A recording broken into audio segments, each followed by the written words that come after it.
cool. Hey, it all comes apart still. Wow. There's so much repulsive filth in this thing. If I didn't know what to think, I'd think it was a Netflix series or something. Absolutely sick. Wait a minute, why doesn't this bar match the others? And on today's episode of things I don't really want to have to mess with, but I must, so we're going to, is this old hay rake. This is a New Holland 256 roller-bar rake. I think it's out of the 1960s or something. And it works great for the most part. One of its slight problems is this. And I'd be tempted to do what every farmer would do, which is of course nothing, except I take this thing on the road going out to some fields, and I would prefer not to lose a wheel, especially in traffic or down some of those fast roads. So I have no idea really how this goes together. I looked at a parts breakdown on the internet, but I didn't really take much away from it. And although I actually do have an original manual for this rake, not this one specifically, but like this model, it's, you know, the copy's decades old or whatever, it doesn't actually go into detail with anything involving this. So let's just open it up and we'll try and find out how this goes together. So it looks like there's this pin which goes through this end of this U-joint here, and perhaps once we pull the pin, everything slides out this way because this yoke is gone.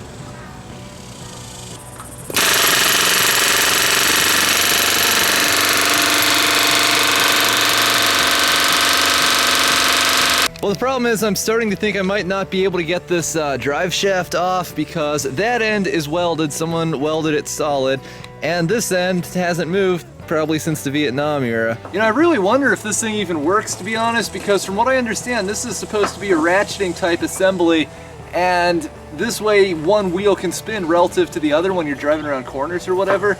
But as you can see, it doesn't engage either way.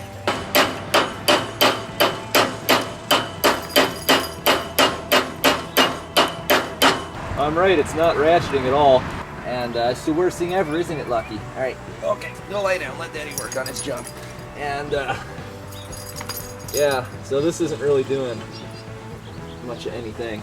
So there's that big steel bar that's bent that I guess sort of keeps the hay out of the teeth on this thing. I'm really not sure what its purpose in life is, but I know it's bent pretty good, so I took it off. I figure first things first, we might as well make an attempt to clean up these threads. Don't know what it was before, but it's 5/8 now. It's a great day to be a hay rake because the parts are here, and we gotta hook this thing up, move it, and see if we can get this thing stuck back together so that, this thing doesn't really weigh much, but it's like solid tongue weight. Yeah, so we gotta get this thing stuck together so that we can use it again next year, or maybe this year if we ever get some of the rain we're missing and maybe get a second cutting, but I'm not too optimistic at this point. But whatever the case, I do not like these things. I would say I put like a regular proper trailer jack on this, but, oh, that's because they're picking up the back of the tractor. Fail. I still don't like these things. I'd say I'm putting a regular trailer jack on this, but we all know, myself included, I'll probably never actually get around to doing that. Man, first gear in this tractor is really, really worn. It rarely doesn't want to go in there. I think that's probably the gear that saw the most use, so I try to hold it and let out on the clutch a little, and then it usually goes. There we go.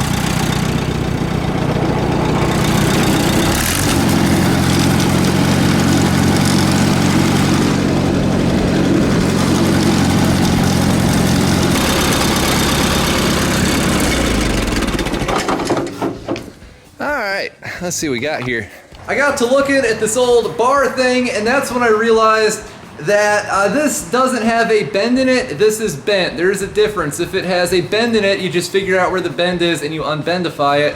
However, since this entire thing is bent, if I had to guess what happened, because I bought this rake from a tractor jockey, I would speculate that it probably came from an auction somewhere, and someone probably loaded it on top of a bunch of other old broken down equipment on top of a trailer. We've all seen pictures of those loads running around. Someone probably just cranked down on the old ratchet straps, and this was on top of something else, and it got bent because it seems like it's flatter on the bottom than the sides. And well, I mean, like I said, the rake's from a tractor jockey. So I got to looking at this and I got to thinking, I'm like, I could fix this, but in order to fix this, what I'd have to do is take one of the other ones off and then spend like probably most of an afternoon trying to get the bend in this, like heat it up with a torch, burn a bunch of torch gas, spend a bunch of time making this bend like a ½ inch at a time, exactly match the ones on the other side.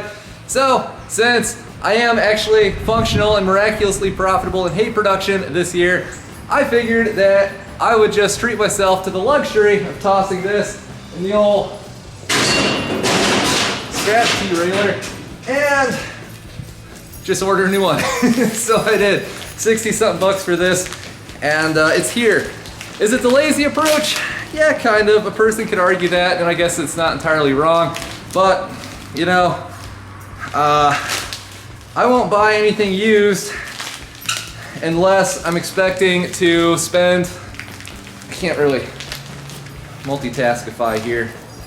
Man, they really wrapped this up pretty good. All right, so look at this beautiful thing. It even has what looks like powder coat on it, so one thing other than the drive shaft on this rake will actually look kind of decent-ish. And also, not only that, let me just sit on the floor and scratch the crap out of it here. I got new pins for the new, they call them dogs. Really, they're just like engagement teeth, a couple new springs, some washers to adjust the slop out of those wheels.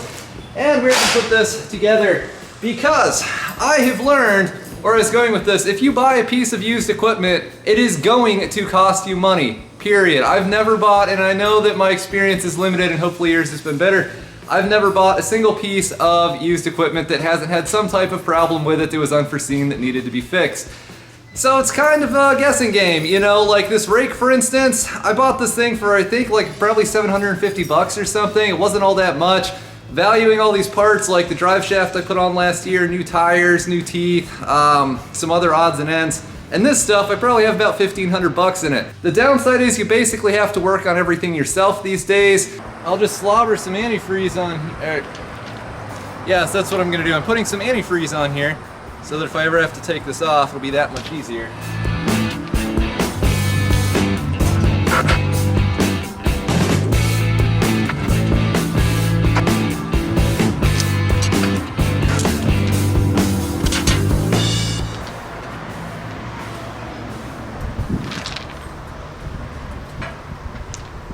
Check it out, dudes.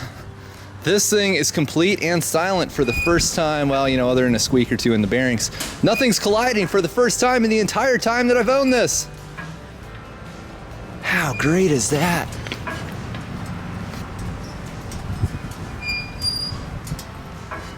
Oh! No! No! Do not be colliding with that. Oh no. All right, well. Wait a minute, why doesn't this bar match the others? I don't know if you can see it, but this whole thing, it slopes in too far this way compared to this bar, and the two on the other side of it as well. So I've got to like pull it that way.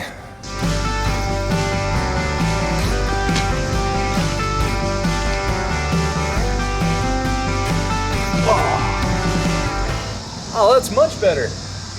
All right, cool.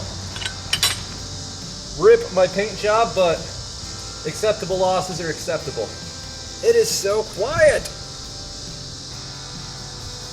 It's actually in proper shape for the first time since I've owned it.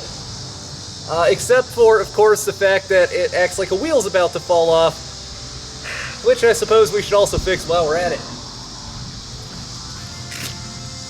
Look, all the bars clear like they should. This is great. Oh, it's so quiet. This makes me probably happier than it would make most people. But check it out, it actually works.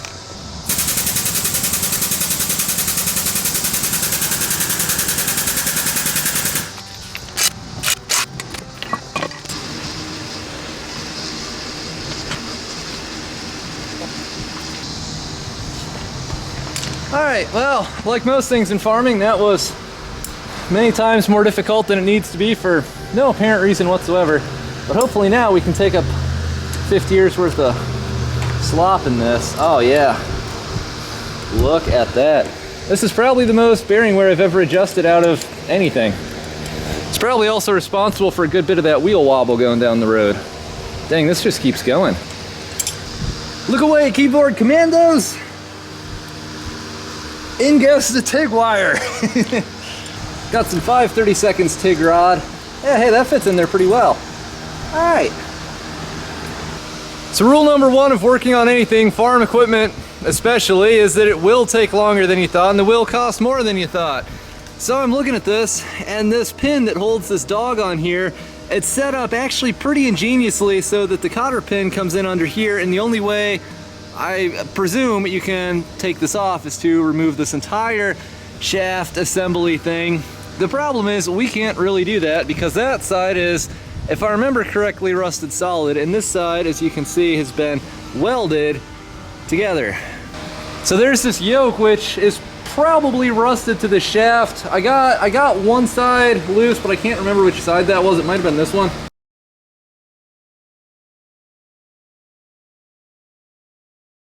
Oh, cool. Hey, it all comes apart still. Wow. That was nowhere near as bad as I thought it was going to be. I was tempted to take the easy way out, but I'm glad I didn't.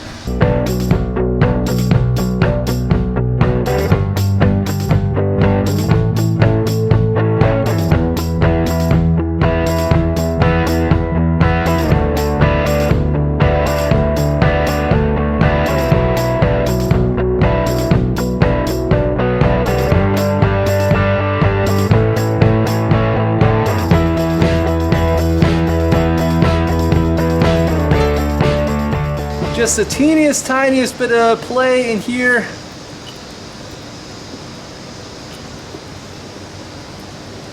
I hope that's a pretty decent amount, and now this dog pops out. It's spring loaded, so hopefully this will work right. Let's try to put the rest of the hub back on here. So I exhumed, I don't know if you guys can see this, I exhumed like probably deeper than a 1/4 inch layer of crud from all around here and cleaned that around these teeth, so hopefully this will actually engage a bit more positively now.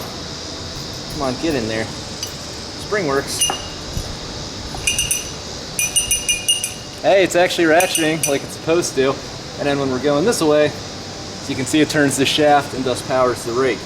There's these washers in here, which best I can figure give this face something to ride on against that face. And to sort of take up a tremendous amount of play, we got this. This looks like a regular washer, but it costs like about $5 from New Holland because it's an odd size, but you know, whatever. Pretty cheap cost to run this thing if it actually will absorb the slop. I don't want to pinch a finger in here.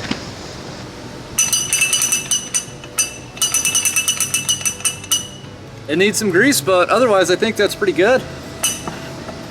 And we've managed to remove most of the play in this. Certainly a lot better than it was.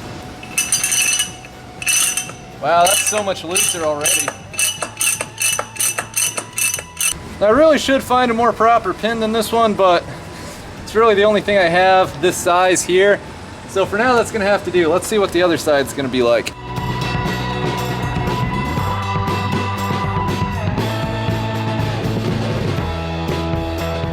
So for some reason, I did not think to order new U-joints when I bought these parts, but luckily everything did come apart. Some things fought me more than others, but this U-joint, it seems really tight, but the problem is the grease fitting that was on this was broken off, so I've installified a new one, and hopefully we can actually get some grease into this for the first time probably in years. Try not to block the camera too much. Yeah, it's coming out. All right, hey, that wasn't so bad.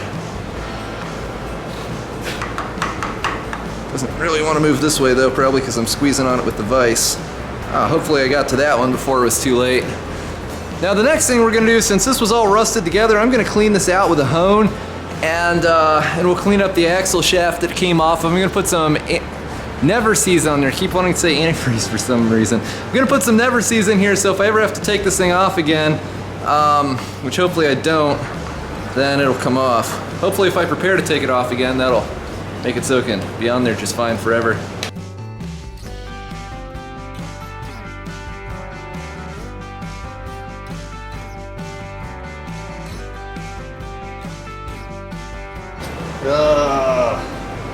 There's so much repulsive filth in this thing. If I didn't know what to think, I'd think it was a Netflix series or something.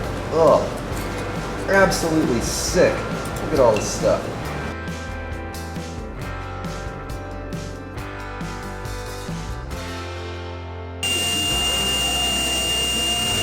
All right, check it out, everybody. I mounted these tires, what I would otherwise refer to as backwards, but people say that it makes them wear on the road that much longer. It really minimizes the effect of the pavement and the asphalt, and this thing spends a lot of time on the road.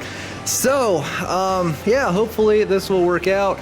So, overall, I'm really happy with how this went. There are some things I kind of wish I would have replaced, like for instance this. Check that out. That used to be a castle nut. I have no idea what happened to it, but as far as I'm concerned, that falls under the category of if it's broken on a piece of farm equipment and you have to ask, you really don't want to know.